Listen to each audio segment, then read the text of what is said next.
ya sabe qué es una bacteria. Y yo les pregunto, a ver, ¿qué entienden ustedes por bacteria? ¿Qué concepto pueden dar,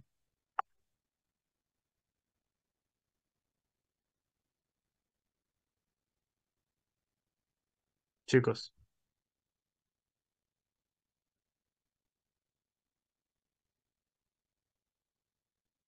¿Quién me puede decir qué entiende por bacteria? Son microorganismos que son capaces de reproducirse por sí solas. Ya, ¿qué más? Los hongos también son microorganismos que son capaces de reproducirse por sí solos. Parásitos también. Son Virus no. microorganismos unicelulares. Ya son organismos unicelulares. ¿Qué más? Procarionte. Eso, eso es lo importante. ¿Ya? Acuérdense, chicos, que hay 5 reinos. Reino monera, reino protista, vegetal, animal y fungi. De esos 5 reinos, solamente hay un reino que se caracteriza porque son células procariotas. ¿Ya? Y ese es el reino monera. Y justamente en ese reino monera es donde nosotros encontramos a las bacterias. Tenemos que ubicarnos desde ahí, ¿ya? Todos los demás reinos están conformados por células eucariotas, o sea que son más grandes, son más complejas, tienen más funciones y tienen un núcleo verdadero. En cambio, las bacterias están dentro del reino monera y se caracterizan ¿por qué? Porque son células procariotas. O sea que no tienen un núcleo verdadero, sino que el ADN está disperso en el citoplasma, en una región que se conoce como nucleoide. Ya, eso es la característica principal de las bacterias. Son microorganismos unicelulares conformados por células procariotas. ¿Ya? Eso es una bacteria. Ahora, dentro del estudio de la bacteria, podemos estudiar a sus componentes, o sea, las estructuras celulares de una bacteria, de dos maneras. Viendo una forma, los componentes que hay en el interior de la bacteria y otra forma, viendo los componentes que hay en el exterior. ¿Ya? Esa es una manera de estudiarlo. O sea, las cosas que hay, en pocas palabras, adentro de la bacteria, vamos a conocer como componentes intracelulares. Y las cosas que hay afuera lo vamos a conocer como componentes extracelulares. Casi no lo estudian así ustedes en la U. Con la doctora Shelley lo estudian directamente con componentes obligados y componentes facultativos. ¿Ya?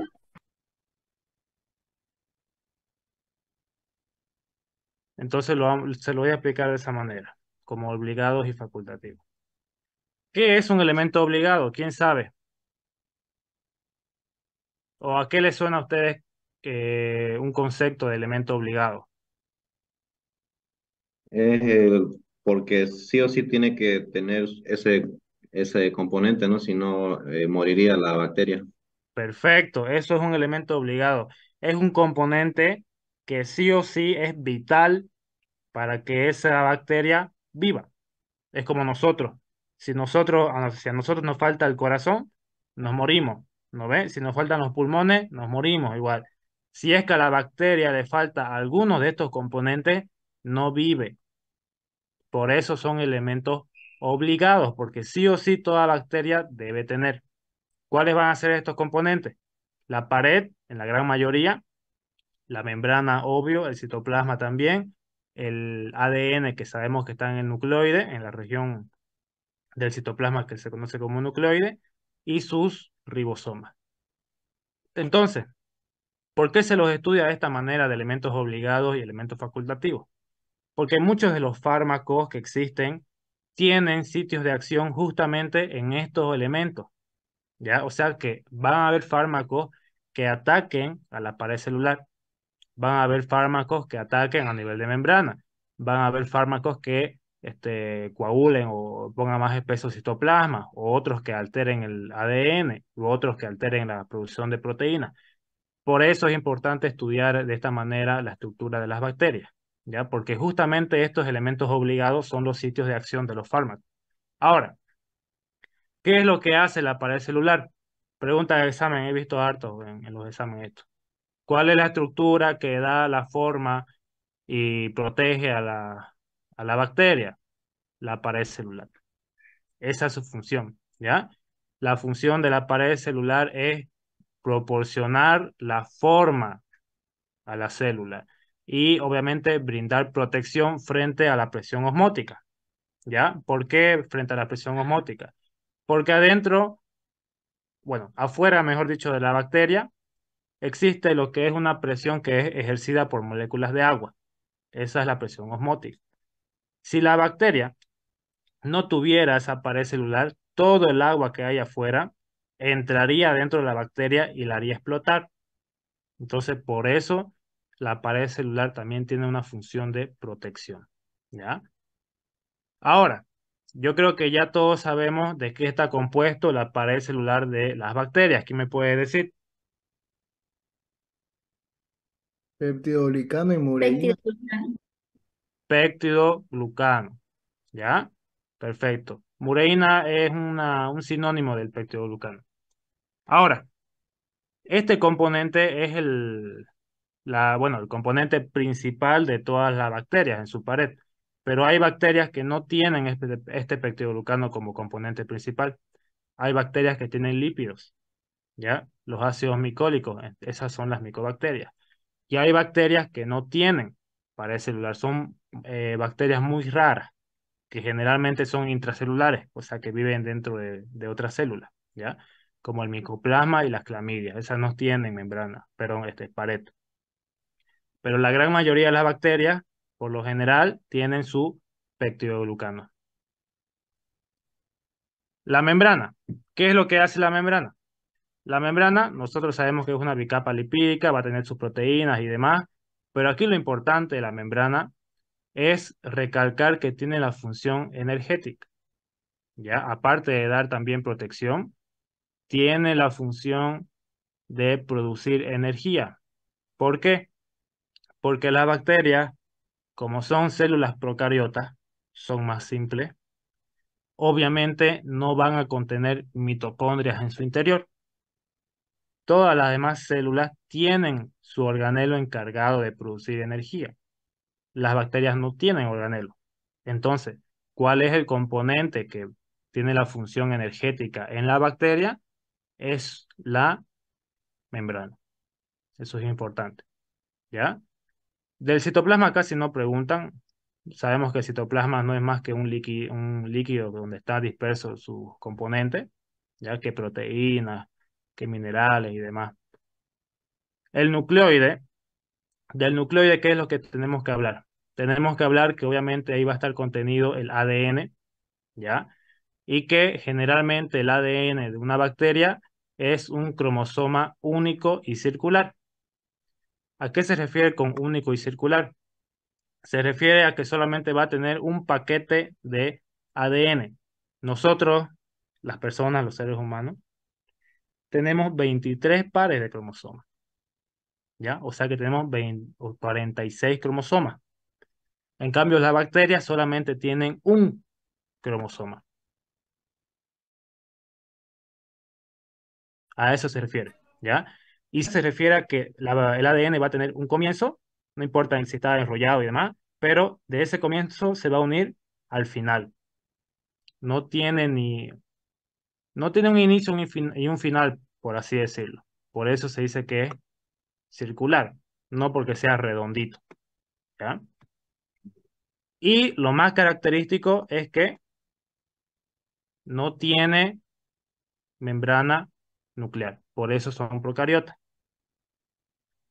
Ahora aquí falta algo, falta una característica más, y es que este ADN en las bacterias no están asociadas a proteínas. Mejor lo voy a poner, es desnudo. Así, esa es la característica. Las bacterias tienen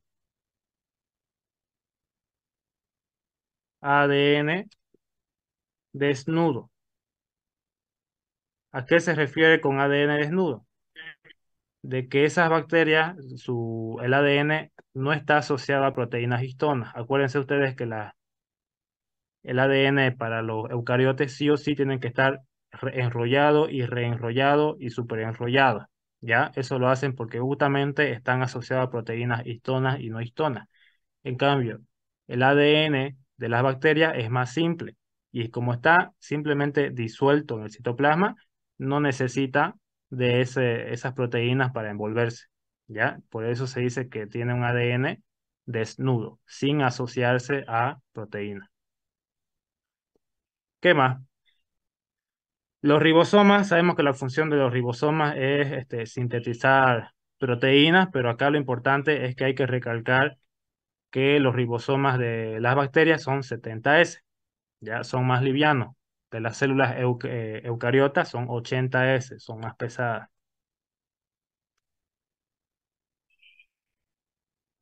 Bueno, esos fueron los elementos obligados. Ahora, elementos facultativos, yo creo que ya todos sabemos que un elemento facultativo es lo que puede variar de acuerdo a la bacteria. Puede tener como no lo puede tener, ¿ya? Hay bacterias que van a tener cápsula, hay bacterias que van a tener glucocálix, hay bacterias que van a contener flagelos, otras fimbria y otras pueden formar esporas, ¿ya? Son componentes que la bacteria puede tenerlo o no, así de simple. Y eso va a depender de acuerdo al género y a la especie, ¿ya? Porque no es que todas las bacterias pueden contener esto, ¿no? Algunos géneros, algunas especies se caracterizan porque tienen cápsula, otras porque tienen glucocálix, otras porque tienen flagelos y así sucesivamente. ¿Qué es la cápsula y qué es el glucocálix? Son en sí compuestos, es un elemento compuesto por polisacáridos. La diferencia entre estos dos es que el glucocálix, si lo tengo por acá, el glucocálix no tiene bordes definidos, sus bordes son difusos, ¿ya? Vean cómo son irregulares esos bordes. Pero en cambio la cápsula tiene bordes bien nítidos y bien definidos, ¿ya? Esa es la diferencia entre un glucocálix y una cápsula.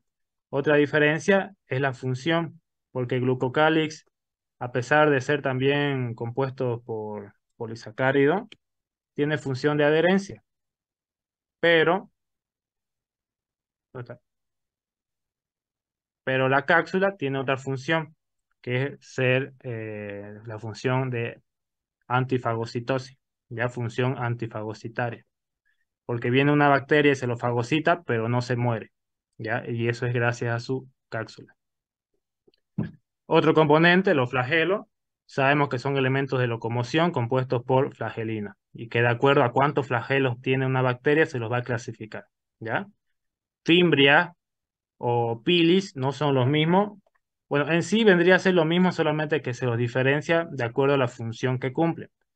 Las fimbrias cumplen la función de adherencia y los pilis cumplen la función sexual, ¿ya? Porque a través de los pilis se pueden pasar ADN extracromosómico de una bacteria a otra. Y las esporas, que sabemos que son estructuras de resistencia. ¿Qué es lo que le puede preguntar de aquí? Les puede preguntar tranquilamente la función de la cápsula y del glucocálix, ¿ya?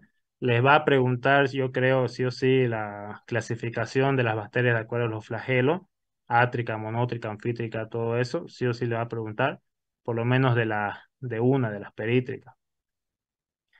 Le puede preguntar cuál es la estructura de resistencia en las bacterias, que son las esporas. Bueno, en sí, esto le puede preguntar tal cual, porque esto está resumido. El elemento y su función. Tienen que saber para qué funcionan cada uno de ellos. ¿No? Ya. Nos vamos a la membrana. La membrana ya sabemos que es una bicapa lipídica, eso ya lo sabemos desde biología. De aquí lo importante, obviamente lo más característico de la membrana de una bacteria es que está encargada de producir energía. Ya, eso es lo más característico, porque después cumple además las demás funciones que en cualquier célula, que permeabilidad, que delimitación, que señalización, comunicación y demás, ¿ya? Aquí lo característico de la membrana en una bacteria es que produce energía, porque las demás membranas en otros organismos no producen energía, solamente son en las bacterias. La pared celular, que ya dijimos que están compuestos por peptidoglucanos y se le asocia igual a algunos ácidos, ácido teicoico, lipoteicoico, tienen la principal función de proporcionar la forma a la bacteria. Ahora, con estudios recientes, se ha descubierto que las bacterias también tienen citoesqueleto, por si acaso. Antes se decía que las bacterias no tenían citoesqueleto y que la forma estaba directamente dada por la pared. Ahora se sabe que la forma está dada tanto por la pared como su citoesqueleto. No sé si le habrá mencionado eso a alguno de sus doctores. Ya, pero si no se lo han mencionado, entonces quédense en directamente que la forma se lo da a la pared. Ahora, de acuerdo a la pared, sabemos que nosotros podemos clasificar a las bacterias. ¿No ve? Con la tinción de Gram las clasificamos de acuerdo a su forma, cocos o bacilo, y su color, Gram positivo o Gram negativo. Y con la tinción de Ciel-Nielsen a los famosos BAR, ¿ya? Bacilo ácido alcohol resistente. Esto no se lo voy a explicar, no creo que les pregunten, pero de aquí lo que les puede preguntar es una diferencia entre la pared Gram positiva y la Gram negativa. ¿Ya? Una clara diferencia es que los Gram positivos tienen una pared gruesa. Casi toda la pared celular de una Gram positiva está compuesta por peptidoglucano. Y en cambio, en la Gram negativa, su pared celular es bien delgada, entre un 10 a un 20% correspondería de peptidoglucano. Pero otra diferencia, que es lo que más pregunta, no tanto lo obvio que es la pared, sino que el espacio. Vean que acá hay un espacio, porque las bacterias gram negativas tienen una membrana exterior y una membrana interior. El espacio que existe entre ambas membranas se llama espacio periplásmico. Eso les puede preguntar, ¿ya? Y es dentro de este espacio periplásmico donde se encuentra la capa delgada de peptidoglucano. ¿En qué bacteria? En las bacterias gram negativas. Ese espacio periplásmico obviamente no lo va a tener las bacterias gram positivas, solamente está en las bacterias gram negativas. No creo que les pregunte cuáles pueden ser las excepciones de los organismos que no tienen pared celular, porque son poquitas, ¿ya? Generalmente son los micoplasmas y las clamidias y algunas bacterias bien primitivas que son las archeas.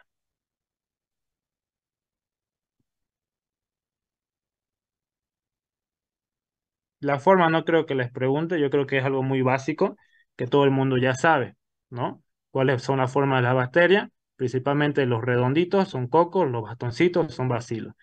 Obviamente hay bacterias que se enrollan, tienen tipo una forma de escalera en caracol, que son los espirilos. Y ya hay bacterias que son cortitos, como una coma, que son los vidriones, ¿ya? Esas son las formas de la bacteria. No lo considero tan importante porque es fácil aprenderlo. Yo creo que todos lo saben.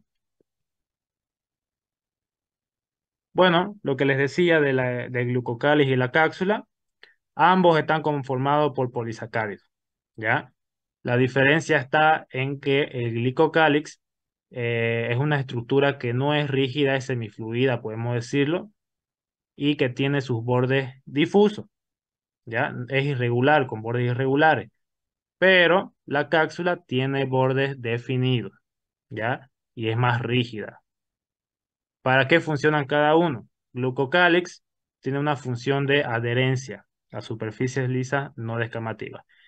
Esto es pregunta de examen porque yo he visto mucho de nombre, un agente que contenga glucocálix dentro de su estructura.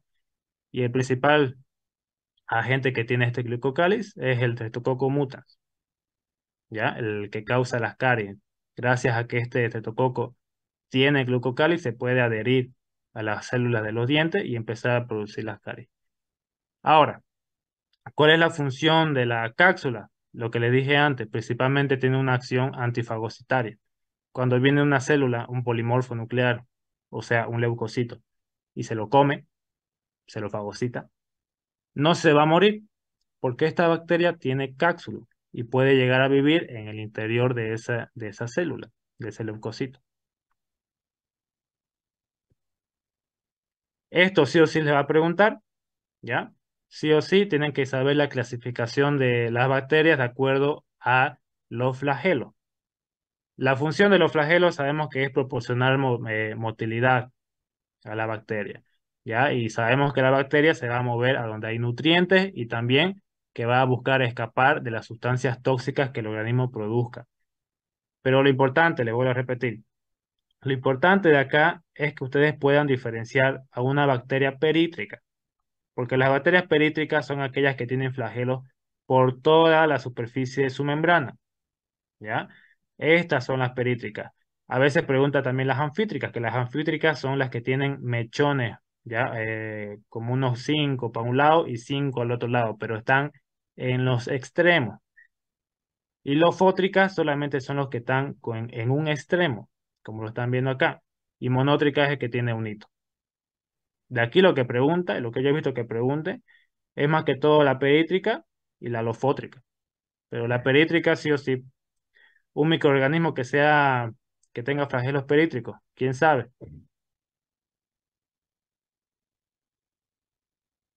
De los que no han estudiado todavía, ¿no? Bueno, la Escherichia coli tiene este tipo de flagelo, ¿ya?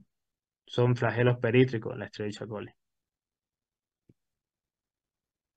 La fimbria, sabemos que son estructuras iguales, podemos decir que los pili, solamente que lo que lo diferencia es la función.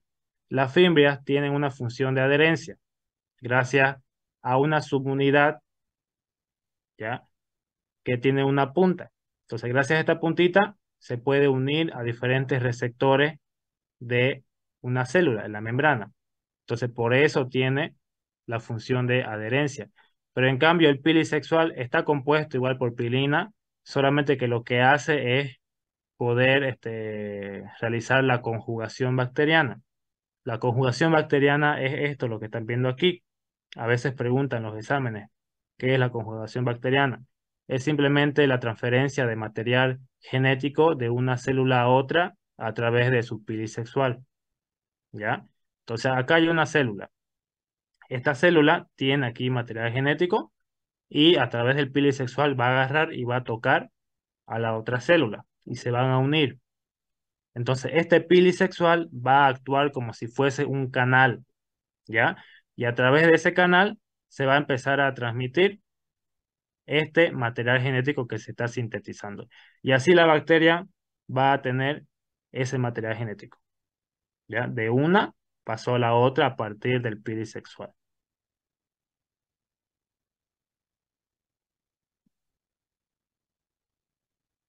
Las esporas, que las esporas en sí son estructuras de resistencia que generalmente se forman cuando la bacteria está en condiciones adversas. No todas las bacterias forman esporas, son unas cuantas. Pero, como les digo, la estructura de resistencia en una bacteria, les puede preguntar, es la espora. Cuando la bacteria se encuentra en condiciones adversas, va a empezar a producir, va a empezar a formar esa espora para poder sobrevivir, ¿ya? Y generalmente esas condiciones adversas es cuando están en el medio ambiente, porque después de que está del medio ambiente pasa al interior de un microorganismo, esa espora germina. No lo tengo por acá. Se lo voy a explicar así. Acá hay una célula, bueno, una espora mejor. Cuando esta espora pasa a una condición favorable, lo que va a ocurrir es la germinación.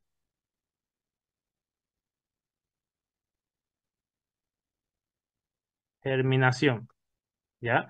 Y se va a convertir de nuevo en una bacteria. Pero cuando esta bacteria está en condiciones adversas,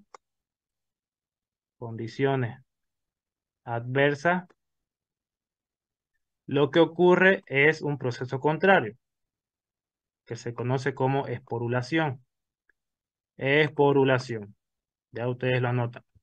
Entonces, eso, solamente eso no es tan importante también estudiarlo a detalle, los pasos de la población y demás. Lo que sí hay que saber es cuándo es germinación y cuándo es población.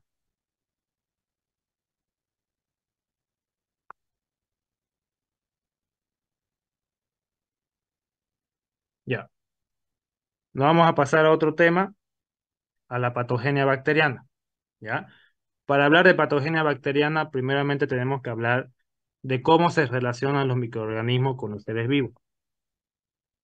Ustedes saben que en el ambiente siempre van a haber bacterias y otros microorganismos. Y la manera en que esos microorganismos se relacionan con un organismo superior, ¿ya? Es lo que nosotros podemos clasificar de acuerdo al efecto que producen. ¿Cómo es eso? Suena extraño. Cuando la bacteria o cuando cualquier microorganismo se relaciona con otro ser superior, pero ninguno de los dos se hacen daño, estamos hablando de que esos dos organismos tienen una relación de comensalismo, ¿ya? Porque ni la bacteria resulta dañada, ni el organismo superior resulta dañado. Ambos ni se benefician ni se perjudican. Entonces, esa es una relación de comensalismo. Pero cuando solamente una parte es beneficiada y la otra no, entonces ya esta es una relación de mutualismo. Y ahora, cuando es una parte la que se beneficia, pero perjudicando a su huésped, o sea, al organismo superior, ya eso se conoce como parasitismo, ¿ya?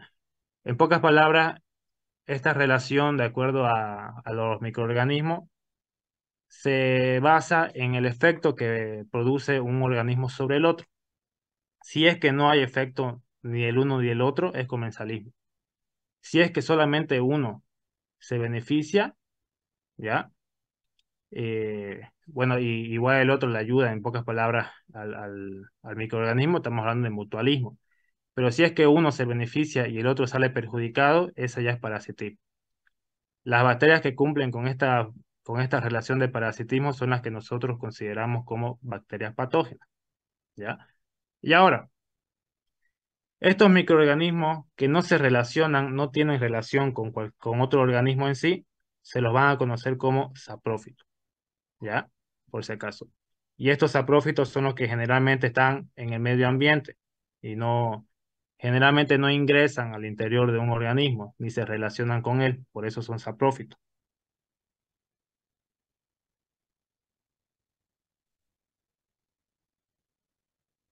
Los postulados de Koch. Bueno, de aquí no creo que les pregunten, no he visto que les pregunte la verdad de los postulados de Koch.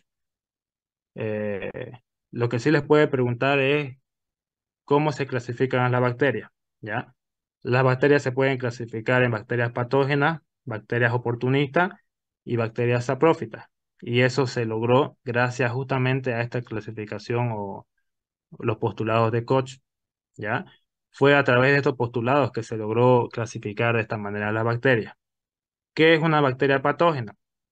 Va a ser aquella bacteria que produzca un daño en su huésped, ¿ya? Y se pueden transmitir y producir daño a otros huéspedes. Esa es una bacteria patógena. Pero en cambio, una bacteria oportunista va a ser cuando la bacteria tiene la capacidad de producir una infección, sí, pero solamente cuando el huésped esté inmunodeprimido. O sea, cuando las defensas bajan de ese huésped, la bacteria aprovecha en proliferar y producir una infección. Si el paciente está inmunocompetente, estos microorganismos que son oportunistas nunca se van a empezar a desarrollar porque el sistema inmune les hace frente. Y bacterias saprófitas son aquellas que no se relacionan con un organismo y no provocan nada, ¿ya? No provocan enfermedad.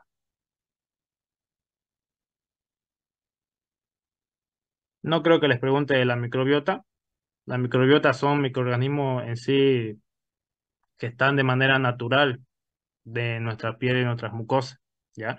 Generalmente la microbiota se comportan como microorganismos o bacterias oportunistas. En el momento en que las bacterias, bueno, en que las defensas de ese organismo, de la persona, del paciente, bajan, su microbiota puede empezar a proliferar. Entonces, si es que no hay un equilibrio entre la microbiota y el paciente, se da lo que es la enfermedad, ¿ya?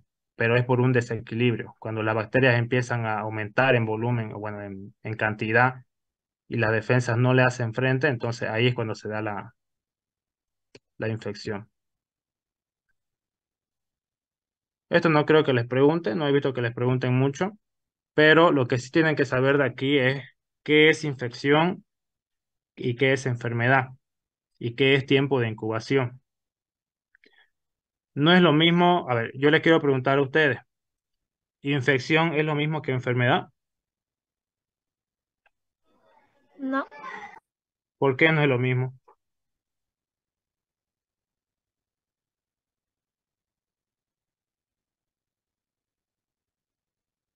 ¿Por qué no va a ser lo mismo una infección que una enfermedad?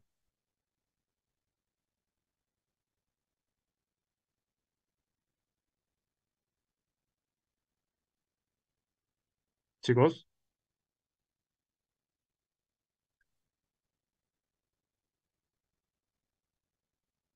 infección es cuando ya altera el funcionamiento normal. Enfermedad. Eso. Enfermedad puede ser signos o síntomas y una infección. Cuando, ¿cómo es que no sé cómo explicarlo? ya yo les explico. A ver, ¿No solo la penetración? una infección es cuando un organismo adquiere a la bacteria, ¿ya? Entonces el organismo va a estar infectado, va a contener a la bacteria.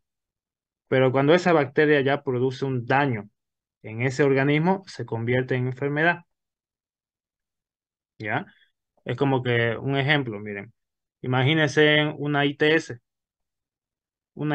por ejemplo, Neisseria gonorrhoeae, una bacteria.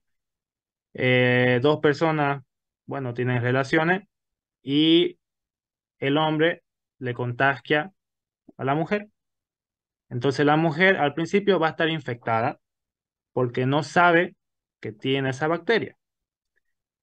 Pero en el momento en el que esa bacteria comienza a hacer un daño en su organismo, ahí se da la enfermedad infecciosa. ¿Ya? No es lo mismo una infección que una enfermedad. Otro ejemplo, una bacteria, la Escherichia coli, que está empezando a colonizar la uretra de la mujer y después llega a la vejiga. Primero va a estar infectada la mujer. Y cuando empiece a tener la clínica de la infección, disuria, poliacuria y demás, ya se convierte en una enfermedad. En este caso, una enfermedad infecciosa. ¿Ya? Esa es la diferencia entre una infección y una enfermedad, que generalmente en la infección uno no sabe que está con la bacteria porque no presentamos clínica. Pero en una enfermedad ya uno sabe que está con una infección, una enfermedad infecciosa, porque presentamos clínicas y ya hay un daño en nuestro organismo. ¿Ya? Y ahora, ¿qué es tiempo de incubación?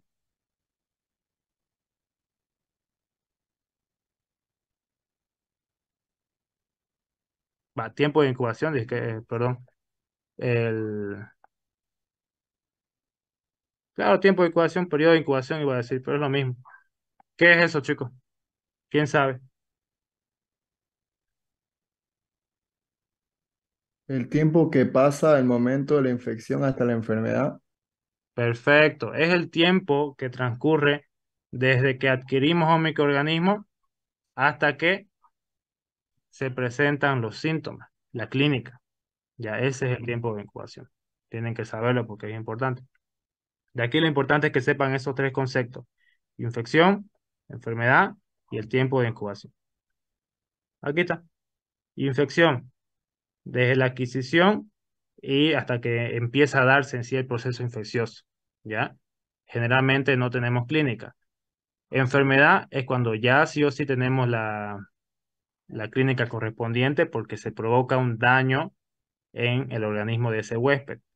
Y el tiempo de incubación es el tiempo que transcurre desde que adquirimos al microorganismo hasta que se presenta la clínica, ya los signos y síntomas. Esto ya no creo que les pregunten, nos vamos a pasar directamente. De aquí al cultivo sí les puede preguntar. No les va a preguntar tanto el concepto de qué es un medio, qué concepto del cultivo bacteriológico, tampoco de medio. Lo que le va a preguntar son las condiciones. Tranquilamente les puede colocar bacterias que se desarrollan a temperatura de 10 grados, 15 grados. Esas son bacterias ciclófilas. Pero lo que he visto en general es que pregunta de las mesófilas, ya porque generalmente las bacterias patógenas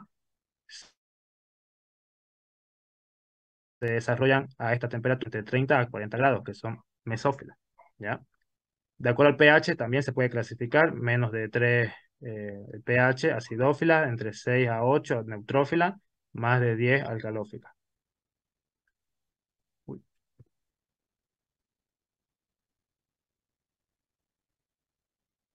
¿Qué más le puede preguntar? Les puede preguntar de acuerdo al requerimiento de oxígeno, cómo se clasifican. ¿Quién sabe qué es un microorganismo aerobio, qué es un microorganismo aerobio facultativo, anaerobio y aerotolerante?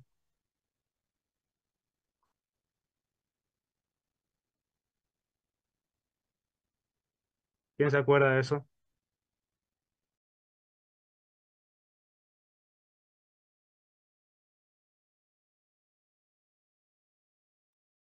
Eso sí les pregunta por si acaso. Un aerobio va a ser aquel organismo que sí o sí necesita el oxígeno para poder vivir, ¿ya? Porque el aceptor final de los electrones tiene que ser el oxígeno. ¿Dónde está? Un, no existe tanto este aerobio facultativo. Aquí era anaerobio facultativo.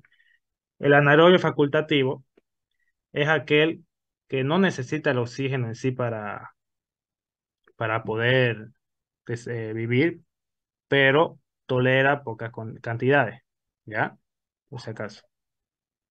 El anaerobio obligado es aquel que sí o sí no necesita oxígeno, ¿ya? Si le da un poquito de oxígeno, ese microorganismo se muere. El aerotolerante va a ser aquel microorganismo que puede tolerar en sí el oxígeno, pero no lo utiliza como eh, eh, el aceptor final no es el oxígeno, ¿ya? Y los microaerófilos, que creo que es el que más sabemos, son los microorganismos que necesitan entre 5 al 10% de dióxido de carbono, ¿ya? Para poder desarrollarse. Yo creo que le pregunte más. De los estafilococos, ¿qué es lo que le puede preguntar? Les puede preguntar las infecciones, ¿ya? Sí o sí, les va a preguntar qué causa la toxina exfoliativa, por ejemplo. ¿Quién sabe eso de qué causa la toxina exfoliativa?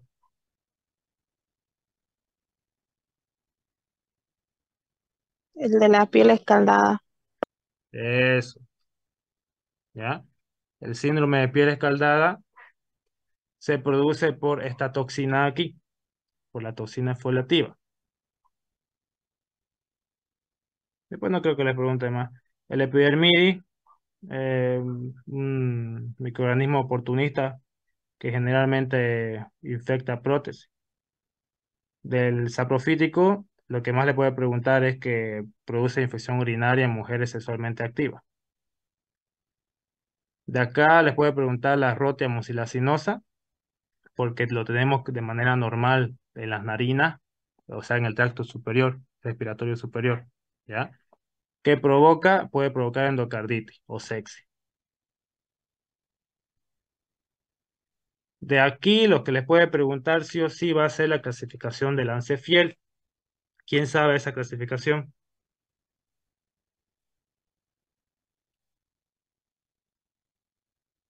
La clasificación del Lancefiel de los estreptococos.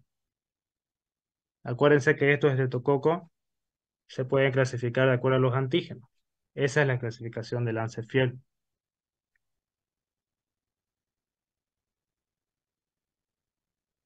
¿Saben o no saben eso?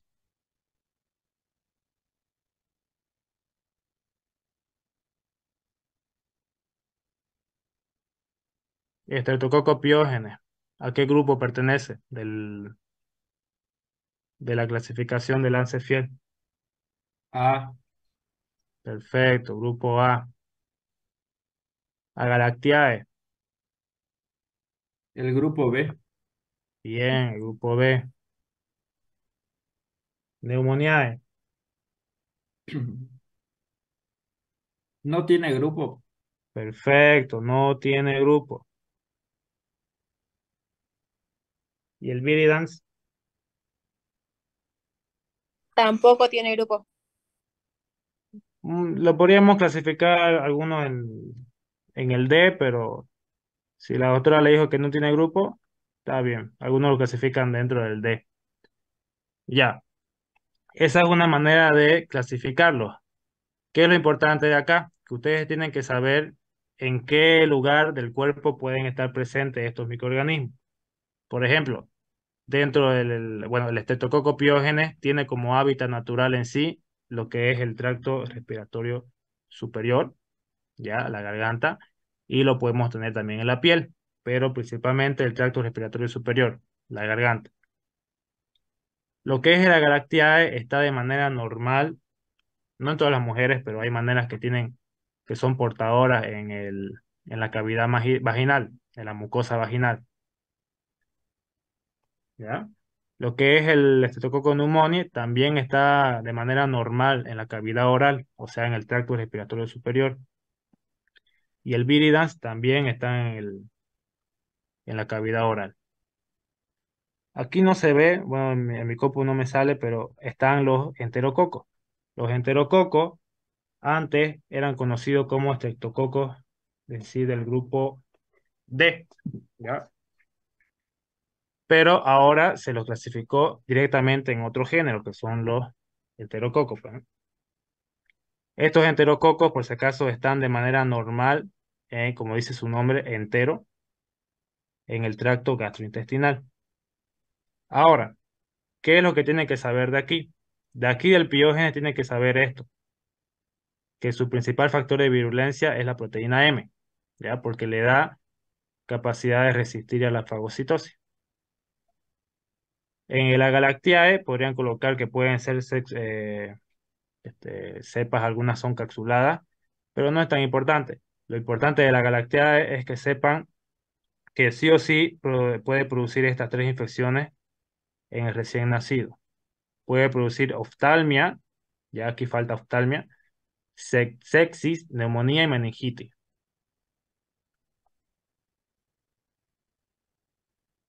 Oftalmia. ¿Qué es oftalmia? Una infección en los ojos. Cuando la mujer embarazada tiene este estreptococo, sí o sí el bebé tiene que pasar por el canal vaginal y se va a contagiar. Entonces, les puede dar cualquier cosa de esto que estamos viendo acá. Oftalmia neonatal, sepsis, neumonía o meningitis. En el Streptococcus pneumoniae, lo importante y lo más característico es que tiene una cápsula de polisacárido, ¿ya? Eso le puede preguntar qué microorganismo tiene la cápsula de polisacárido, el Streptococcus pneumoniae. Nos vamos principalmente a él. Y este Streptococcus pneumoniae se caracteriza por producir lo que es la neumonía, ¿ya? La neumonía en la comunidad. Viridans, la endocarditis. Como está de manera normal en la boca, a veces cuando alguien se cepilla muy fuerte, crea fisuras. Entonces, por estas fisuras puede atravesar en sí el torrente sanguíneo y llegar hasta el corazón y producir la endocarditis, ¿ya? Dentro del grupo Disculpe, Viridans, el endocarditis no es en el piógene. no, es en el grupo Viridans, no es el piógeno, Ah, ya, gracias. no es piógeno. Sí o sí es grupo Viridans porque este está en la cavidad oral, como les digo, cuando alguien se cepilla muy fuerte, este, pasa a circulación y llega al corazón. Les decía, de aquí también hay un estreptococo importante dentro de este grupo Viridan, que es el estreptococo mutans, ¿no ve? que sabemos que es agente causal de caries dentales. Ya ustedes lo escriben más, es mutans. Y los enterococos son agentes productores de hartas infecciones, pero generalmente están asociadas a infecciones urinarias, ya los enterococos. Ahora, el piógene. El piógene causa hartas infecciones, dentro de la cual la más importante aquí es la faringitis. El principal agente causal de una faringitis es el estreptococo piógene, ¿ya? De aquí también lo que le puede preguntar es esta exotoxina de acá, la toxina pirogénica. ¿Qué es lo que produce esta toxina pirogénica? ¿Quién sabe?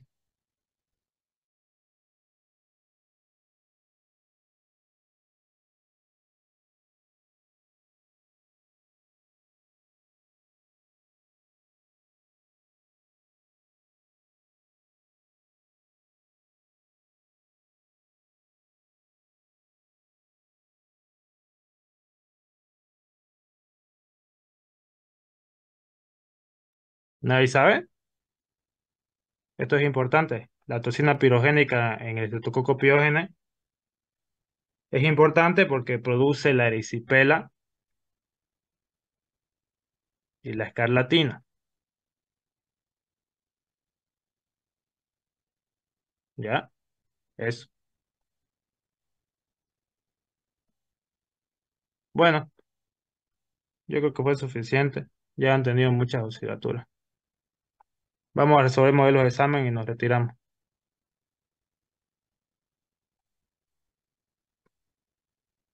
Auxi, y la piel, y la, ¿cuál era? La, la piel, la fiebre reumática, perdón, ¿en qué estreptococo es? Ese es el piógene, porque a veces cuando alguien tiene faringitis, este estreptococo produce superantígeno. Entonces uno trata la infección, pero queda el superantígeno. Y eso es lo que produce la fiebre reumática. Ah, ya, gracias. ¿Dónde está el grupo? Aquí está.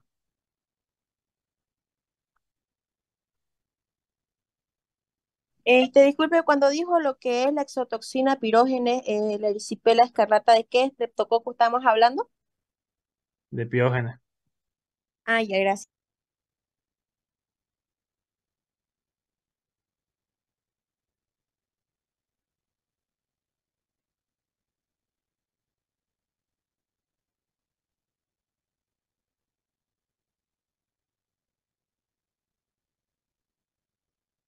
Ya, a ver, veamos acá. ¿Cuál es el factor de virulencia más importante de estreptococo neumonía?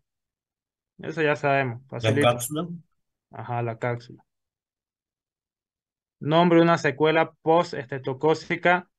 Esa es tranquilamente puede ser la fiebre reumática, ¿ya? La principal.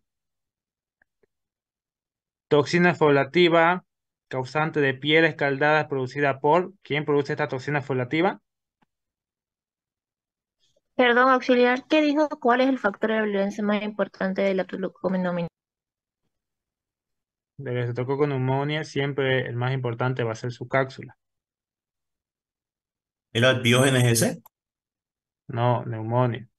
La 14 dice cuál es el factor de virulencia más importante del estreptococo neumonía. Es la cápsula. Después la 15 dice nombre de una secuela post-estreptocócica causada por estreptococo piógene. Eso es principalmente la fiebre reumática. ¿Ya? Igual podría causar erisipela y escarlatina, pero principalmente es la fiebre reumática. ¿Qué más? Toxina exfoliativa causante de piel escaldada. ¿Quién causa eso? ¿Quién produce la toxina exfoliativa? Staphylococcus aureus. Perfecto, Staphylococcus aureus. Las infecciones cutáneas, foliculitis y forúnculos son producidas por principalmente Staphylococcus aureus. Ya esas infecciones cutáneas, cuando hablemos de infecciones cutáneas, primero pensemos en Staphylococcus aureus. Estreptococcus del grupo Viridans causan un 30 a 40% de los casos de la enfermedad denominada, esta es la endocarditis, ¿ya? Endocarditis. Erisipela y escarlatina es producida por Streptococcus pyogenes. ¿Qué más? Los enterococos forman parte de la flora normal, verdadero, sí. Están en el tracto gastrointestinal. El factor CAM es una sustancia producida por Streptococcus alactiae que aumenta la lisis de los eritrocitos producidos por Staphylococcus aureus. La solución de colorante de la tinción de Gram es el alcohol acetona, que está al 30%. ¿Por qué el Staphylococcus aureus da una prueba positiva en el mannitol salado? Porque es halófila y desdobla la glucosa en él, porque es halófila y desdobla el mannitol. Esa es. De las bacterias estudiadas, ¿cuál es la bacteria resistente a la novobiosina? Ese es el Streptococcus saprophyticus. ¿Cuál es la enzima que produce el Staphylococcus aureus, que permite diferenciar? Esta es la coagulasa. ¿Qué más hay?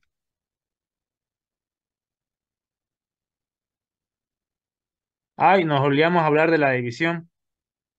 ¿Cuál es la división que presentan las bacterias? Porque no es igual a los otros organismos. Por fisión binaria. División binaria, perfecto.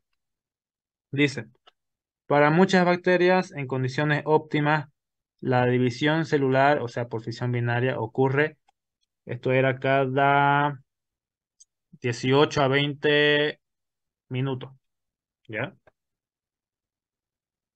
Sí, era cada 18 a 20 minutos. Dependiendo de la bacteria en realidad, pero generalmente es cada 18 a 20. Los plásmidos en relación al nucleoide, ya, no hemos hablado de los plásmidos. Los plásmidos son extracromosómicas, ¿ya? Porque no forma parte del cromosoma central, sino que es ADN extra que tiene la bacteria. Por eso se conoce como extracromosómico. Cuando las esporas se transforman en células,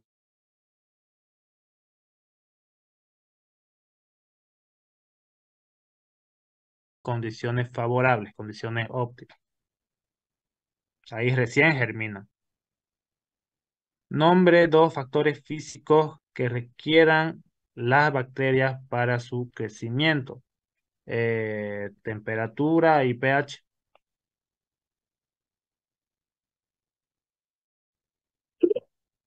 Uy, Auxiliar, ¿puedes repetir la 3, por favor? Se me fue el internet, no lo escuché bien. la 3 dice cuando las esporas se transforman en células vegetativas. Está preguntando.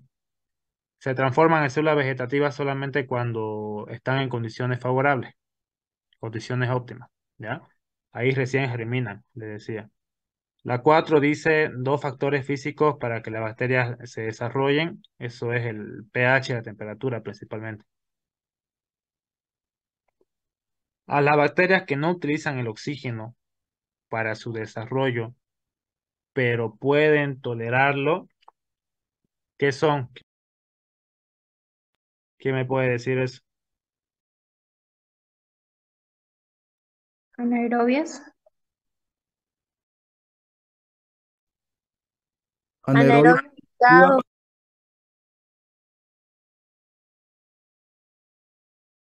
Mm, son anaerobios aerotolerantes. Eso es lo que tienen que poner acá. ¿Ya? No utilizan el oxígeno, pero lo pueden tolerar. Anaerobios aerotolerantes.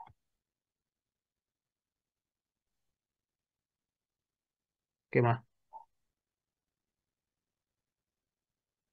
A las Eh, bacterias que solamente causan enfermedad en personas inmunodeprimidas son bacterias oportunistas.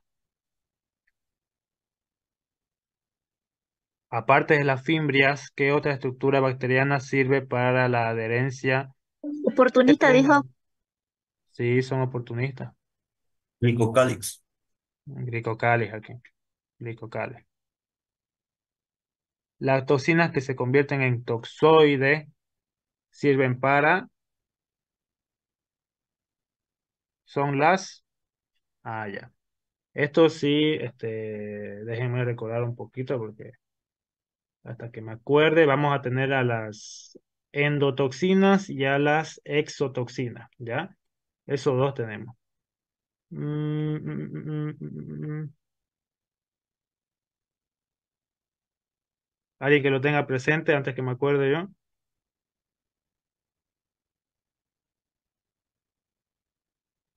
Si no me equivoco, exotoxina. son las exotoxinas. ¿No ves? Sí.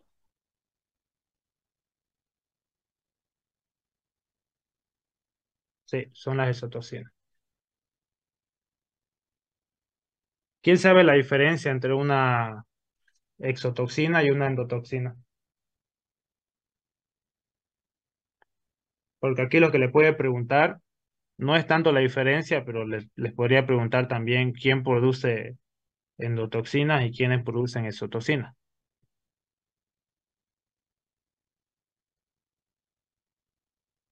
Por ejemplo, ¿quién produce exotoxinas? Un Staphylococcus aureus.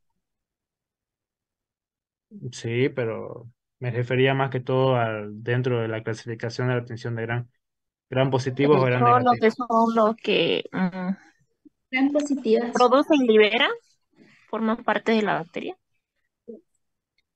Una exotoxina va a ser un compuesto que la bacteria produzca y libere, ¿ya? Pero lo tiene que producir. Pero en cambio, una endotoxina es un componente que ya forma parte de la estructura de la bacteria y que solamente se libera cuando la bacteria está dividiéndose, ¿ya? Así nomás no se libera esta endotoxina. Entonces, esa es la diferencia. Una exotoxina es cualquier compuesto que se va a producir y se libera directamente, pero una endotoxina, endo, es cuando forma parte de la estructura de la bacteria y generalmente es el LPS, los lipopolisacáridos, ¿ya? Entonces, cuando les pregunten, porque les puede preguntar, ¿las bacterias gram positivas producen endotoxinas, verdadero o falso?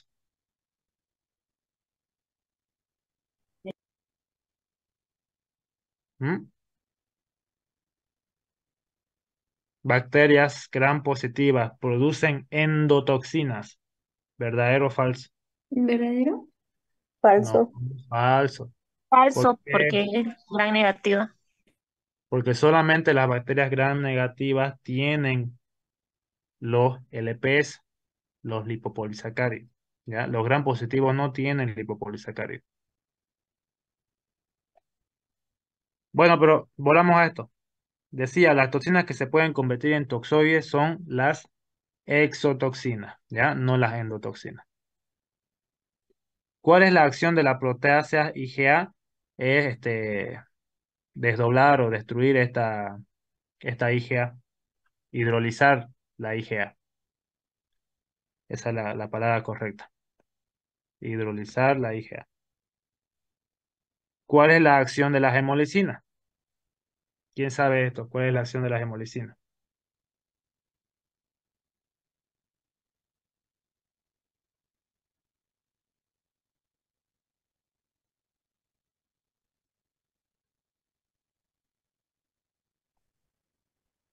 ¿Nadie sabe? De- No, sí. Destruir. Pero vean pues lo que dice ahí. Hemo.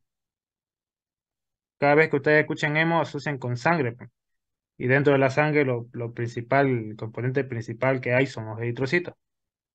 Y lisinas de lisis. Entonces, la acción de las hemolicinas es destruir, lisar eritrocitos. ¿Ya? Y sal sangre. No lisar sangre, lisar específicamente los eritrocitos. Esa es la acción de las hemolicinas. De las proteasas IgA ya dijimos que era lisar, o bueno, lo que son las proteasas IgA, y de esa manera se inactiva, ¿ya? Pueden colocar inactivar las IgA igual. ¿A qué se debe la resistencia de las penicilinas y las cefalosporinas en Staphylococcus aureus? Eso es a una enzima, ¿ya?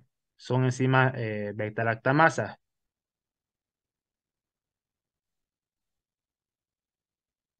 También algunos le dicen, a veces no pone tanto penicilina y cefalosporina, sino solamente pone penicilina.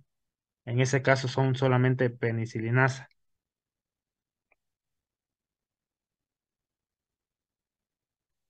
¿Cuál es el hábitat de Rhotia mucilaginosa? ¿Recuerdan que les dije? El tracto respiratorio ¿Cuál tracto respiratorio? Porque tenemos dos tractos respiratorios. superior. Superior. Eso, tracto respiratorio superior. ¿Qué tipo de hemólisis presenta Streptococcus pneumoniae? Alfa. Alfa.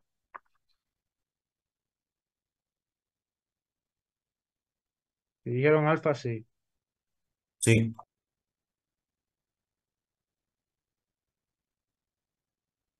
La endocarditis es una infección tan. Ya dijimos que este es virinas. Se me descargó mi compu, chicos.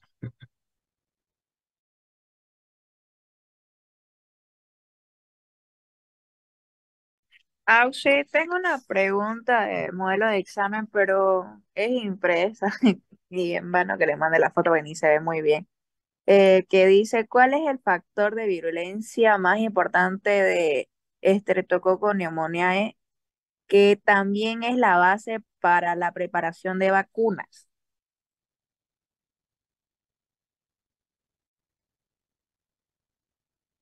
Eso es, Se apagó la compu del Auxi. Creo que era proteína A, algo así. porque no es que la base de virulencia supuestamente es como la cápsula, pero para Sí, pero vacunas no sé. tiene otros componentes que evitan, digamos. Ya, pucha, se Fija- apagó ni modo. Buscando en los videos de YouTube vas a pillarlo ahí, vas a ver. Ya, ya, gracias. ¿Qué canal?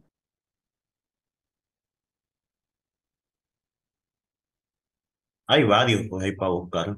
Busca Staphylococcus, o Streptococcus pneumoniae y vas a ver. Hay varios videos y te explican bien ahí.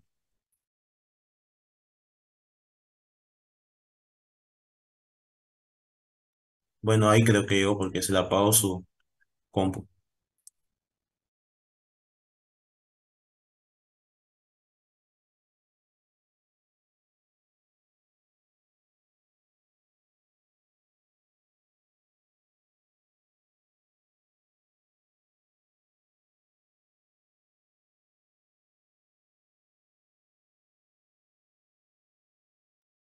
Una pregunta, la que dijo las toxinas que se convierten en toxoides y estos se usan para la vacuna, son las, hablo algo sobre eso. Exotoxinas.